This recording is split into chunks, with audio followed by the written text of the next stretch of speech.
meus amigos, meus alunos de todo o Brasil, amigos e alunos do curso Aprovarem, mais uma vez bem-vindos ao nosso Super Ultra Mega Blaster intensivo de Direito Administrativo para a primeira fase da OAB. Falamos na aula 5 sobre uma pequena introdução à organização da administração. Eu trouxe aqui para vocês um quadro que eu utilizo nas minhas aulas regulares e vou montando a aula rapidamente, de certa forma, né, discutindo com os alunos cada um dos quadrinhos aqui. Só que agora, nesse intensivão, eu vou ser bem mais ágil para apresentar características mínimas das autarquias, das fundações públicas, empresas públicas e sociedade de economia mista. Características cobradas, que caem em primeira fase, que caem em segunda fase, que caem nas provas em geral. Coloquei natureza jurídica, área de atuação, forma de criação, regime dos bens, imunidade tributária recíproca, regime de pessoal e responsabilidade civil, como características básicas mínimas que nós temos que saber. Beleza? Então vamos lá. Eu vou, enquanto completando e explicando os quadrinhos aqui, eu vou apagando algumas colunas. Então, desde já, não monte o quadro com caneta. Por exemplo, você viu o quadro, deu pausa e vai fazendo igualzinho com caneta. Não, segura ou faça com lápis, ou segura, espera o quadro ficar pronto, acompanhe a explicação, porque em certos casos eu vou apagar um tracinho desses, porque o que eu vou preencher vai ser comum. Tranquilo? Beleza, vamos lá. Autarquias, fundações públicas, empresas públicas e sociedades de economia mista são entidades administrativas. Diferentemente de União, Estado, DF, município, que são entidades políticas, que têm capacidade político-legislativa. As entidades da indireta, não. Aqui, elas são chamadas de entidades ou pessoas administrativas. Muito bem, as 4 entidades da administração pública, em relação a tais características, antes de falar delas, temos que lembrar, todas possuem personalidade jurídica própria. Todas, por fazerem parte da administração pública, estão sujeitas aos princípios da administração pública. Todas, se possuem personalidade jurídica própria, todas cuidarão de suas próprias vidas, tendo autonomia administrativa para alguns autores ou autoadministração para outros autores. Todas, se têm autonomia administrativa ou autoadministração, todas terão o seu próprio pessoal e terão o seu próprio acervo de bens, o seu próprio patrimônio. Todas elas estão sujeitas aos controles estatais espalhados pela Constituição da República.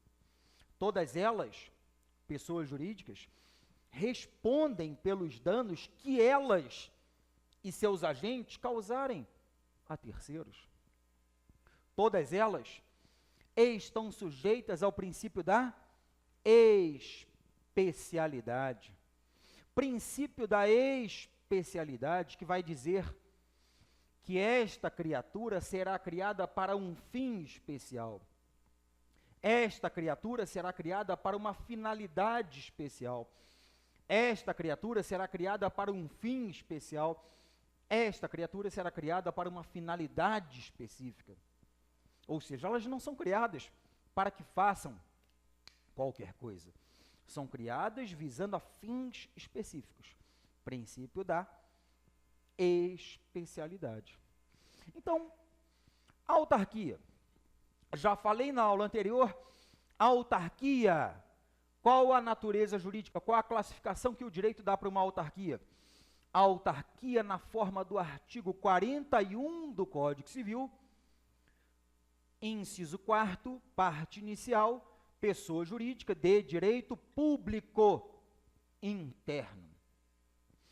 As fundações públicas, também já mencionei para vocês, conforme a doutrina dominante e o posicionamento do Supremo Tribunal Federal, as fundações públicas podem ser criadas ou com personalidade jurídica de direito público, sendo então fundações públicas de direito público, ou com personalidade jurídica de direito privado, sendo então fundações públicas de direito privado. As empresas estatais, as duas, denominadas genericamente de empresas estatais ou empresas governamentais, as duas são pessoas jurídicas de direito privado, pessoas jurídicas de direito privado. Área de atuação, regra geral, eu estou falando regra porque já foi cobrado diferente em certos concursos, regra geral para a sua prova da OAB. Qual é a área de atuação própria para cada uma destas entidades? A autarquia é uma pessoa jurídica de direito público interno criada como regra para a prestação de serviços públicos típicos de Estado. Prestação de serviços públicos típicos de Estado. As fundações públicas,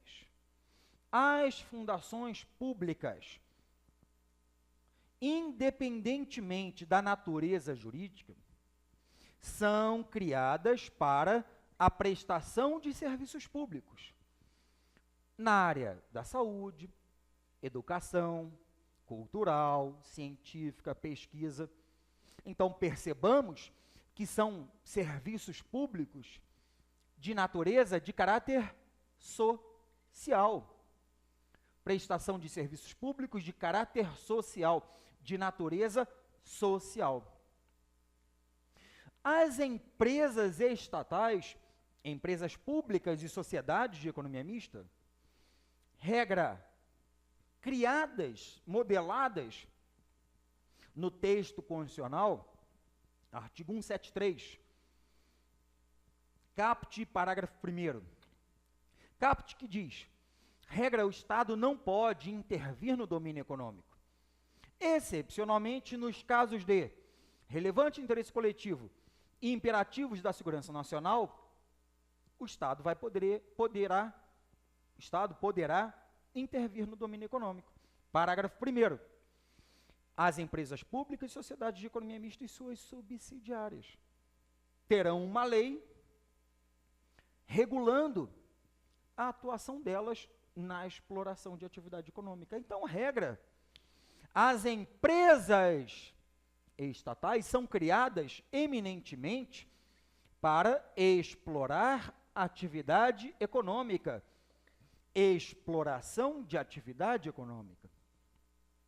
Mas, com a necessidade estatal de uma maior distribuição de serviços públicos, passou-se a aceitar que uma empresa estatal também pudesse prestar serviços públicos.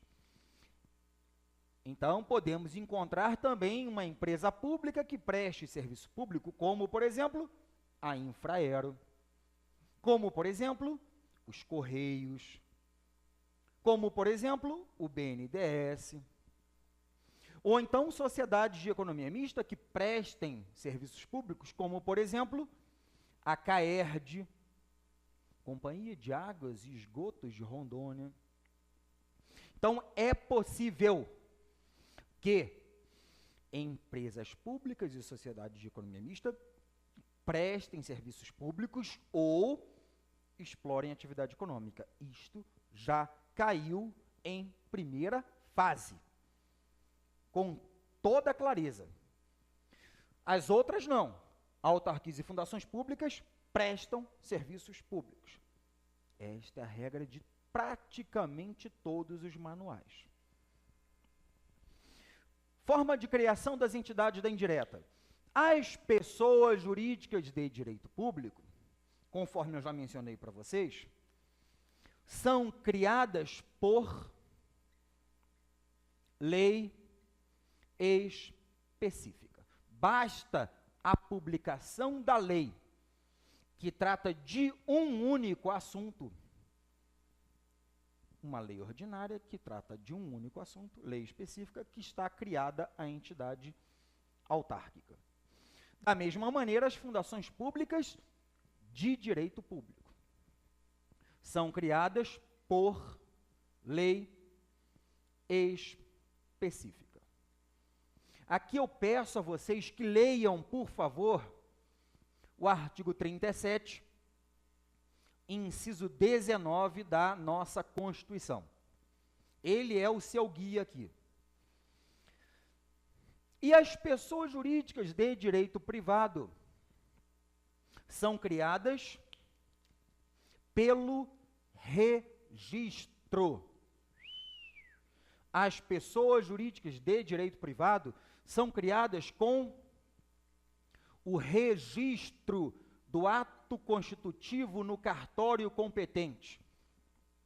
As entidades, as pessoas jurídicas de direito privado, e aqui eu estou já dando uma dica para o direito civil, artigo 45 do Código Civil, as pessoas jurídicas de direito privado são criadas com o registro do ato constitutivo no cartório competente. Se for pessoa que explora atividade econômica, na junta comercial.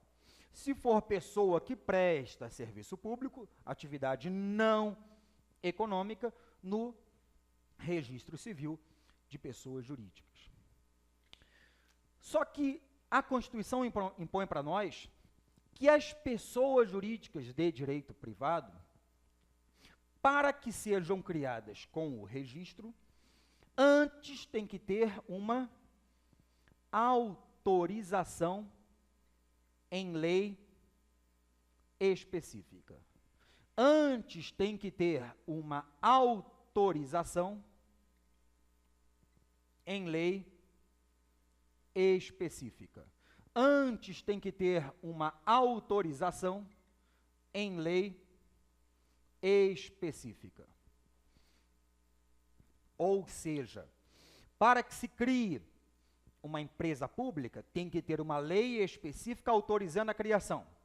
Autorizada, posteriormente edita-se um decreto regulamentando esta lei, e deste decreto elabora-se o ato constitutivo daquela pessoa para que leve ele no cartório competente e faça o registro.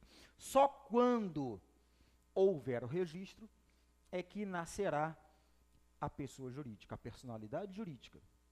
Das PJs de direito privado, advém do registro. Mas o que é essencial para o direito administrativo?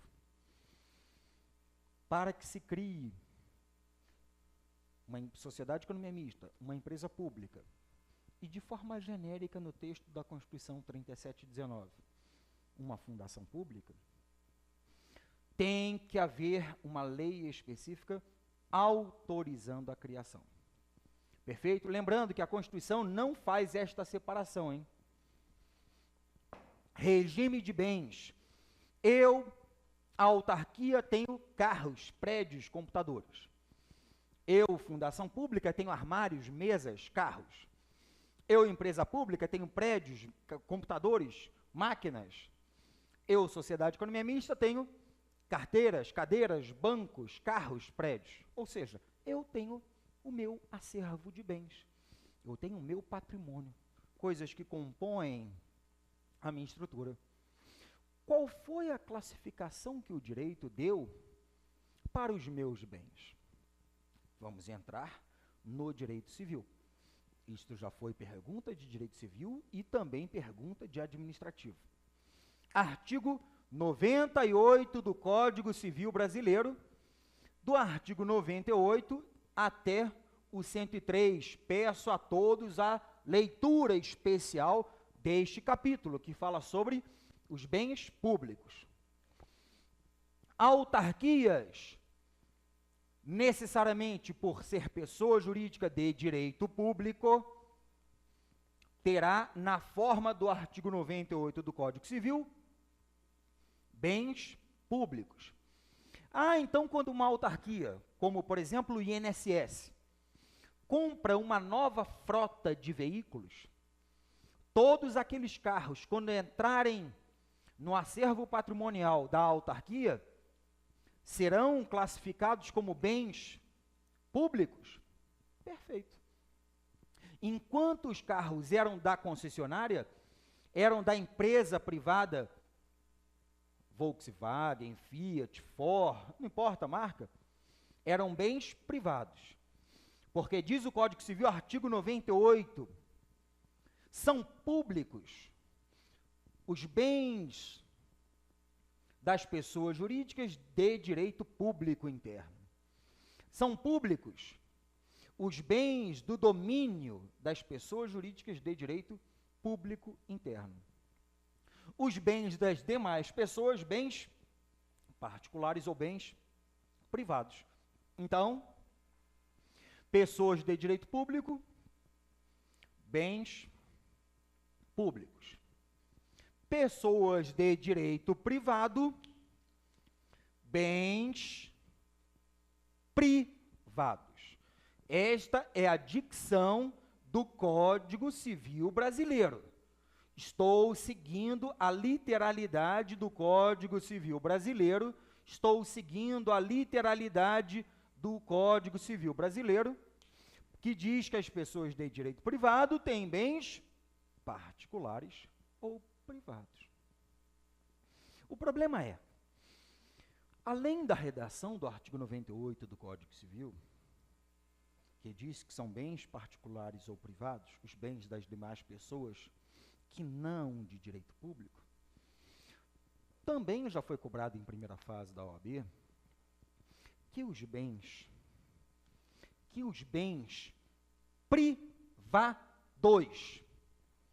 das pessoas jurídicas de direito privado, quando afetados, destinados à prestação do serviço público, quando afetados, destinados à prestação do serviço público, terão proteção de bens públicos. Certo? Regra: qual é a diferença entre o bem público e o bem privado? Bem público, um bem utilizado na prestação de serviço público pelas pessoas de direito público, sob o regime jurídico de direito público. Logo, são bens que têm proteções. Eles são impenhoráveis, inalienáveis, imprescritíveis e não oneráveis. Esta é a regra. Os bens públicos são impenhoráveis, imprescritíveis, não oneráveis e inalienáveis, em regra. Já os bens privados não têm esta proteção. Eles podem ser penhorados, gravados com ônus real, podem ser usucapidos e podem ser alienados. Os bens públicos, regra, não podem ser penhorados, não podem ser gravados com ônus real, não podem ser adquiridos pela usucapião e, regra, não podem ser alienados. Isto é o que está no artigo 100 do Código Civil, em parte, com outras regras que nós temos. Então, bens públicos têm proteções, bens privados não. Só, repetindo o que eu falei antes, então, para concluir, os bens privados que forem utilizados na prestação de serviço público, que forem utilizados, afetados na prestação de serviços públicos, que forem utilizados, destinados, consagrados afetados à prestação de serviços públicos. Estes bens privados terão a proteção dos bens públicos. Eles serão impenhoráveis. Estes bens privados, quando utilizados na prestação do serviço público, terão proteção de bem público, logo são impenhoráveis, disse o STJ. Quando utilizados na prestação de serviço público, proteção de bens públicos, disse o STJ, impenhoráveis. Imunidade tributária recíproca. Imunidade, uma proteção constitucional em relação a um tributo de forma recíproca. Diz a Constituição, no artigo 150, inciso 6º, a linha 150, inciso 6º, a linha C. 150, inciso 6º, a linha C, que União, Estados, DF, municípios não podem instituir uns sobre os outros,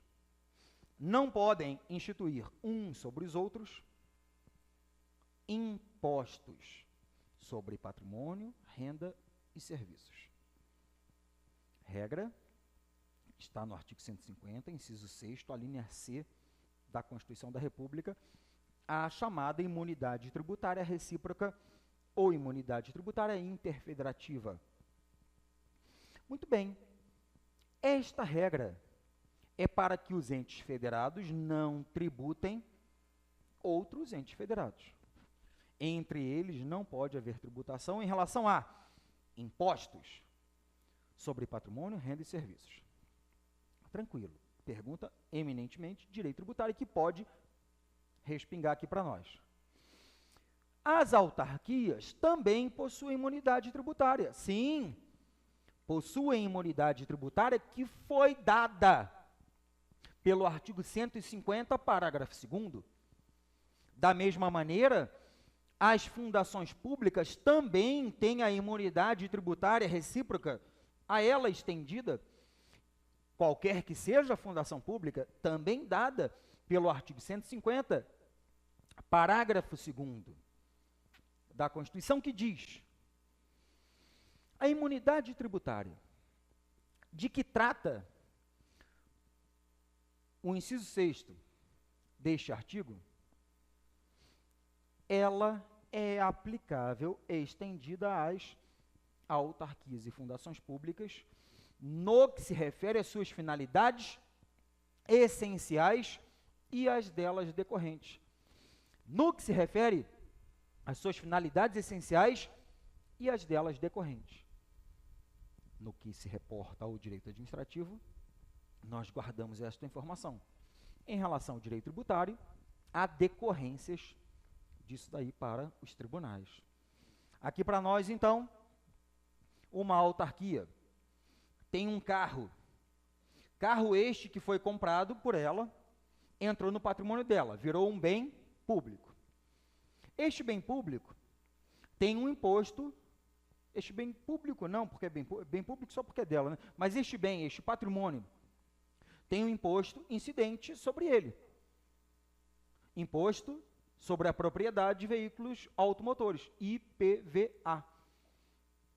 Esse IPVA, que é um imposto estadual, pode ser cobrado, o Estado pode cobrar à autarquia o IPVA sobre o seu veículo automotor? Não, se o veículo estiver sendo usado em sua finalidade essencial, na finalidade essencial da autarquia ou dela decorrente, não pode sofrer a incidência do imposto em razão da proteção constitucional chamada imunidade tributária recíproca. 150, parágrafo 2º da CR. A mesma regra aplicável às fundações. Em relação às empresas estatais, Imunidade tributária para empresas, pois é, complicado, né? Mas, vermelho, está vendo que eu estou mudando, né? O vermelho e azul tem uma razão de ser. Se ela for exploradora de atividade econômica, diz o artigo 173, parágrafo 2º da Constituição, as empresas estatais não podem ter privilégios fiscais que não sejam igualmente concedidos às empresas privadas. Ora, se nós estamos concorrendo no mesmo setor econômico, nós não podemos ter tratamento diferenciado. Nós entramos no mundo privado para, sob as regras de direito privado, termos o mesmo tratamento. Beleza. 173, parágrafo 2º da Constituição. As empresas estatais não podem ter benefícios fiscais que não sejam igualmente concedidos, às empresas privadas. Se eu estou no setor empresarial, eu não posso ter vantagem. Logo, se as empresas privadas estão sujeitas a um tributo, as empresas estatais, no mesmo setor, idem. Então, a regra é que elas não tenham a imunidade tributária recíproca, especialmente na forma do artigo 150, parágrafo 3º da Constituição da República. 150, parágrafo 3º da Constituição. Porque exploram atividade econômica. Prestam atividades de caráter econômico. Beleza? Mas e as empresas estatais que prestam serviços públicos? Conforme interpretação do Supremo Tribunal Federal em alguns julgados, por exemplo, informativo 475, conforme jurisprudência do Supremo Tribunal Federal consolidada, as empresas estatais que prestam serviços públicos, por diversas razões, terão a mesma imunidade tributária, aplicável às autarquias e fundações, ou seja, com o mesmo fundamento das autarquias e fundações. Aqui nós podemos tirar uma máxima que chamamos de ubi idem ratio e ibi idem us, onde há a mesma razão, há o mesmo direito. Se eu fui criado para prestar serviço público, e a tributação pode me onerar de forma a prejudicar a continuidade da prestação de serviço público, a regularidade e eficiência da prestação de serviço público, eu não posso ser tributado, logo, eu terei a imunidade tributária. Beleza? Para o administrativo, isso está mais do que legal. Insisto, leia o 150, parágrafo 2º. Regime de pessoal, no próximo bloco, na próxima aula. Aquele abraço.